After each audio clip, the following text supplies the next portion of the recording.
Биз колубуздан эмне келсе ошону таап, ошо илгерки китептерди таап окуган адамдармын. Өзүм да айтайын да. Ошондо деле мен балким баарын окуган эмесмин. Санжырачы катарынан айтып атам да. Мына казактарга канча жыл болду мамлекет болгонуна? 550.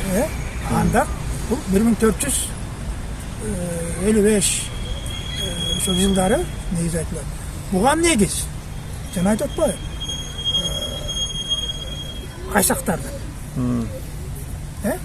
Киргиз Кайсаки дейт. Билеричи? Киргиз Кайсаки дейт. Биле китептердечи?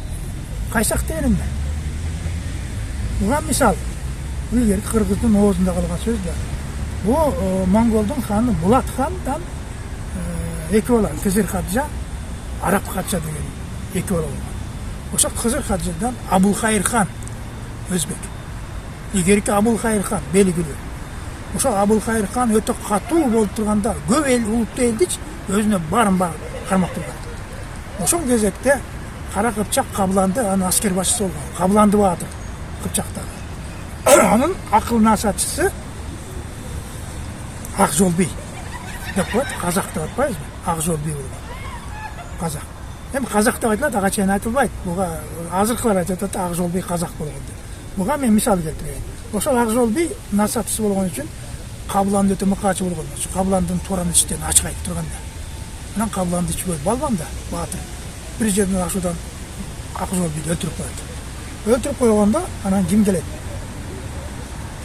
Жаныбек менен Керей келет. Жаныбек менен Керей айтып атат. Биздин тууганды өлтүрүп койду. Сиз биздин ханыбызсыз, адилетсиз. Кабланды өлтүрүңүз. Сизге ачык жооп бериңиз дейт. Абулхайыр хан өзү Кабландыны жакшы көргөн, ошон үчүн өлтүрбөй койгон. Ошого таарынган Керей менен Жаныбек элдиге айтат. Ким Абулхайыр ханга нааразы болсо качкыла мени менен дейт. Ошондо бай Жалайыр, Таба, Табын, Керей, Кердери, Керейит, Найман, Коңурат баары качышат. Дулат Кыпчак. Анткени таарынганда күч менен кармап турган бүт качат. Ошондо Абулхайырдын айтканы бар. Кайсактарды кармагыла. Ал айткан эмес. Найманды карма же Качактарды кармагыла. Качактарды. Анткени ар бир эмеден качып атпайбы? Кана качак, кайсак деген ошондон калган сөз дейт айтылат да. Бул деген тиги Найманды карма, тиги Кыпчакты карма деген жок. Кайсактарды карма. Жалпы качактарды кармагыла. Кайсактарды карма. Жана Киргиз Кайсак деген ошондон болуш керек деп ойлойм да. Анан айтып атпайбыз 550 жыл деп. 1450-жылдары бул качат. Ошондо дал келип атпайбы жана айткан сөз. Булаттын жашаган, Булат хандын жашаган дооруна чак келип атат. Муну эмне үчүн айтып атам? Мына биз Санжыра катары айтсак деле, жыл эсептесе чак келип атпайбы? Анан биздин ортобузда жана сөздө кыргыздан казак тараган депчи. Эми бул сөздү көп деле мен эме кыла бербейм. Анткени казак деген элинин да тарыхы бар. Казак эли жана кайсак деп атпайбызбы?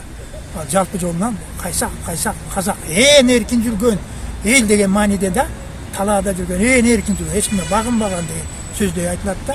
Мына кыргыз кайсактын жанагы кой королош, айыл аралаш деген бекеринен айтылган эмес. Биз кыргыз, казак бир туугандай эле жүргөнбүз. Бизди кээ бир эле политикке, кээ бир-бирин көдүрбөстө эле бөлүп салып атпайбы?